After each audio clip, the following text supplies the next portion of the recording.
Hey guys, and welcome back to the channel. So today's video is about a biracial sister who's bravely speaking out and spreading awareness about the dangers of marrying a white man or a white woman for that matter.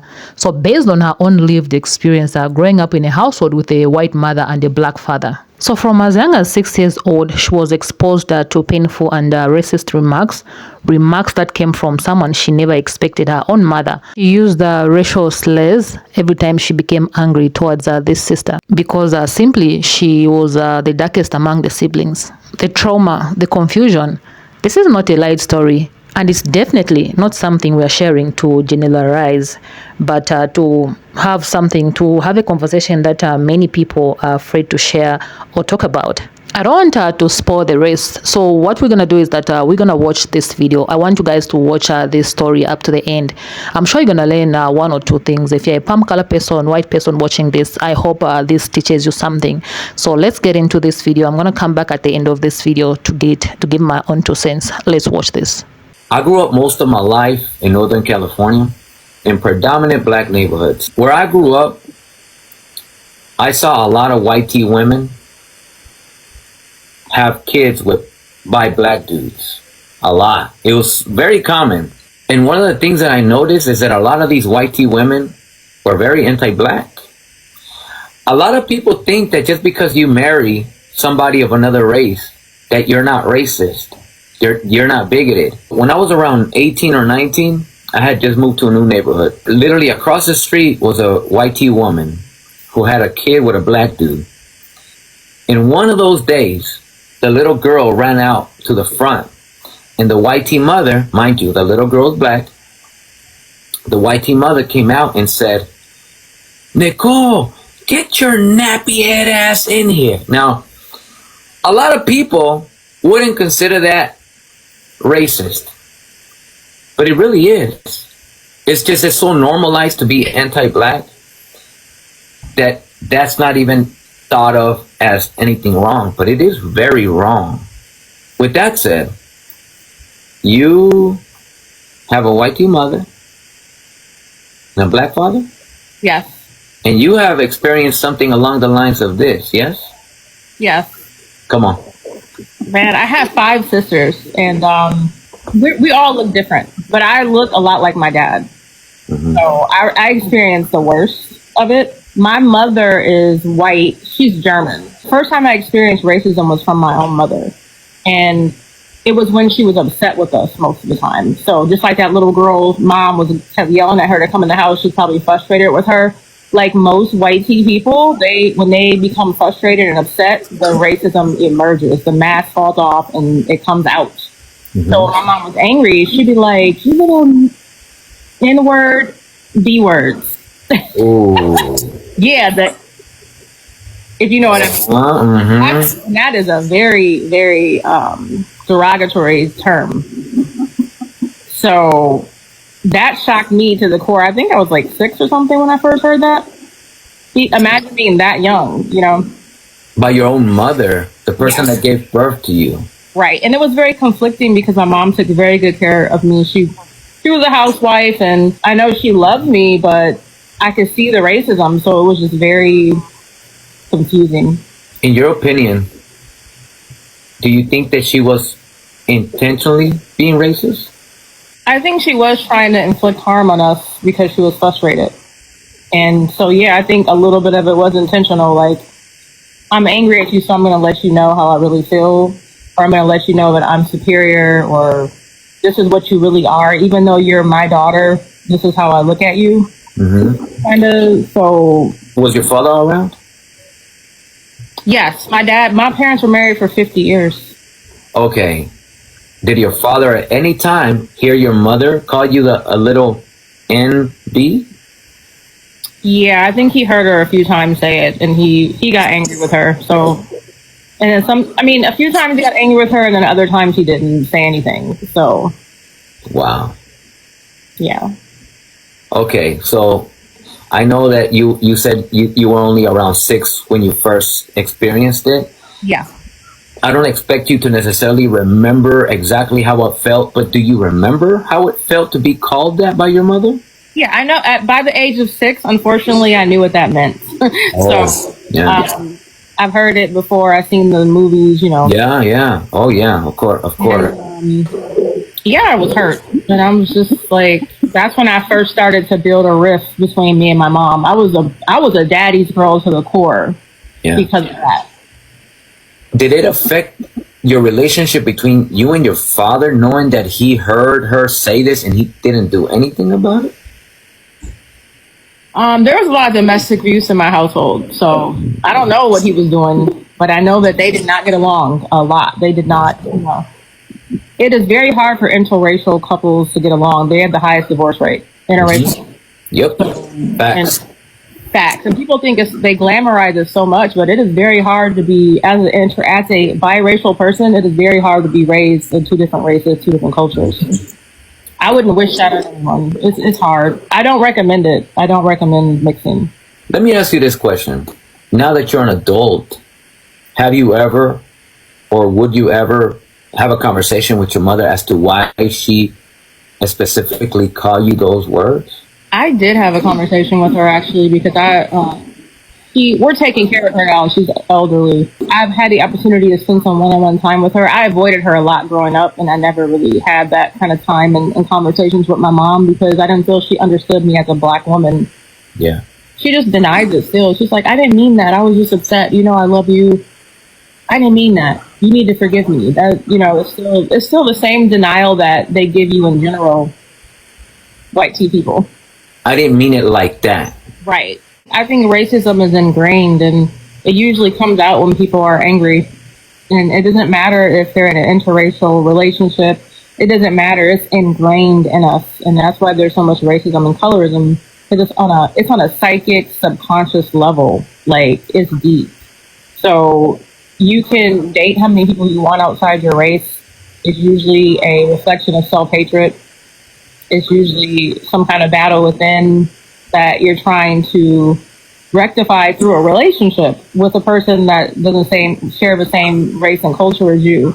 But then the children really suffer. Like me and my sister suffered a lot. We're all different colors. We're like a kitty litter. Like literally all of us, some of us look closer to white. Some of us look closer to Black like me. There was this competition with us because of our mom. She favored the closer one that looked more white. She always complimented them more. You know what I'm saying? And then they thought they were superior because of that. And then I was called all kinds of names because of my complexion. I look kind of light now, but I get really dark in the summer. Like my dad, like dark. And I love to be out in the sun. So they used to call me, darky. They used to call me spooky when I got a tan, like my own sisters. Oh yeah? Yeah. So my mom, from her colorism and her favoritism, created a competition within us that still exists till this day. And I just never understood it. I just wanted to be accepted for who I am. Like, I don't want to be, every time I get a tan, somebody has to point it out. Every time I do my hair in a style and I look more like my dad. Oh, you look like dad. Your dad. You look Black like daddy. You look like so. And thank you. Like, why are you pointing it out? You have the problem. If you're pointing it out, somebody's features and you're constantly, their hair texture and their skin color, you have a problem and you're obsessed with it. That's the issue. I had to forgive myself from getting so angry at other people for judging me constantly in my family. Mixed people are supposed to look like Mariah Carey. That's how my family thinks. Like, right. We're supposed to be super light, almost white passing, light, thin hair, no curls. My hair is natural curly, by the way. I blew it out. It's thick and curly. So it's like, you know, your hair has to be close to white tea and so does your complexion. And that's how you're a mixed person. There is like variations of colorism within mixed people that we discriminate against each other amongst mixed people. Again, who looks the most white? If you look the most white, you're the most beautiful. Like, I've had Black men ask me, like, you're mixed, but you don't look mixed enough. Dated non-Black man, they said nothing about my complexion, nothing about my hair, nothing. They just said, oh, you're beautiful. That's it. I date Black men, I experience the same childhood trauma over and over again. I don't look like Alicia Keys or Mariah Carey. Sure. Or Vanessa Williams, you know? Sure. So that's all I wanted to say. Like, it's a lot of layers to this. There's a person some years ago that told me something along the lines of, in order to solve racism, we all need to just mix. And what they're pretty much saying is, let's erase everybody in order for narrow-minded people to not be able to be racist. That's kind of what they're saying. But also, a lot of people don't understand that a very large percentage of people in the Americas are mixed, technically. And mixing with white tea people has literally been white tea people's introduction to us via grape. The first children that were born out of black and indigenous women were the product of grape by rapist white tea men. So a lot of people in the Americas are actually mixed, and it never solved anything. Mixing with white tea people has never ever solved anything. And the fact that people are so ignorant to this fact and thinking that mixing with white tea people is the solution to solving things, they are very unaware of history. And that's what I wanted to say to end this video. But anyway, thank you very, very much for sharing this. Very brave of you. I hope after I share it, it doesn't bring any drama in your life. I hope not, but thank you very, very much. I'm very glad you came up, and thank you for always being in the comment section, very supportive. Thank you so much. Pay attention so much. Thank you. Okay, so let's talk about this. This video, after watching this video, it has just left me with one big question. Like, why do some white folks, precisely the palm color women, marry black men if they've never done the work to unpack their own racism? Why bring black children into this world if deep down they still unhealed bias, if they still an inability to see blackness as fully human, even when it's part of your own child? I mean, imagine being 6 years old and realizing that the very person who's supposed to protect you, love you unconditionally, your own mother, sees your skin tone as something to weaponize. Imagine being called names, made to feel like the other in your own home, simply because you are the darkest of your siblings, and the person throwing those words at you isn't a stranger. It's your own mother, the woman who's supposed to protect you, who chose to build a family with a black man. That kind of trauma will not fade away. She's grown up. She still remembers everything that happened, even when she was just a 6-year-old. It imprints on a child. It shapes how they see themselves. I'm glad that this hasn't affected the sister in a very bad way. It raises the agent question: what was the motivation behind that marriage in the first place? Was it fetishization? I mean, was it a desire to culture proximity without the willingness to dismantle white yes within? Because let's talk for real here.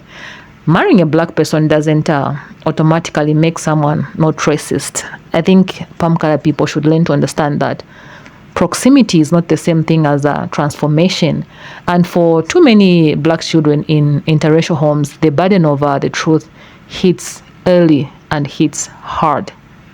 This is what the sister in today's video was trying to get us to see. She's not sharing this to bash or interracial couples. Yeah, she's mentioned that she's not encouraging it because of what she went through with her own mother. So the sister has simply shared her honesty and vulnerability, that her experience has shaped the way she views these relationships, and she's not encouraging them. I mean, you cannot blame this woman, not because love cross color lines is inherently wrong, but because she's seen what happens when that love isn't grounded in accountability, anti-racism, and emotional safety. We have to start holding space for these nuanced truths. So love alone is not enough, not when it exits inside systems of racial power, privilege, and historical trauma. Palm color women especially need to hear this. If you're entering a relationship with a black man, you are not just signing up for his culture, his vibe, or his good looks. You are entering a relationship that will inevitably bring you face to face with America's or whatever country's history or anti-blackness You will be raising children who the world will not treat as white. You will be confronted with moments where your whiteness and your privilege will either protect or harm those closest to you. And if you haven't unpacked what whiteness means, how it functions, and how it shows up even in your best intentions, you're not ready to get married to a black man or a black woman. Yeah, because this sister's mother on paper looked like she was ready. She married a black man. She had biracial children. She probably smiled in, around people, but behind closed doors, she inflicted wounds that only someone with an unchecked racism would inflict, turning that racism inward. Whatever she got angry, whenever things got uncomfortable, she rushed at this child, used the word, and called her a little BN. And that's the part that can't be ignored, guys. We need to talk about this. We need to share this video to as many people as you can. So to all the palm color people watching this, especially the white women dating or married to black men, ask yourself this question. Have you truly dismantled your racism? Have you done more than just in love with a black man? Have you interrogated your privilege? Do you understand the weight of what it means to raise a black or biracial child in this world? If your answer is no, or if that question makes you uncomfortable, that's where the work begins. And to my audience, I want to hear what you think about this video in the comment section down below. Let me know your thoughts, please, in the comment section down below. Flood my comment section. You are free, guys. And if you have not subscribed to this channel, please go ahead, subscribe to this channel, turn on that notification bell so that every time I upload such videos, you'll be notified. I will definitely see you in my next video. Please stay peaceful.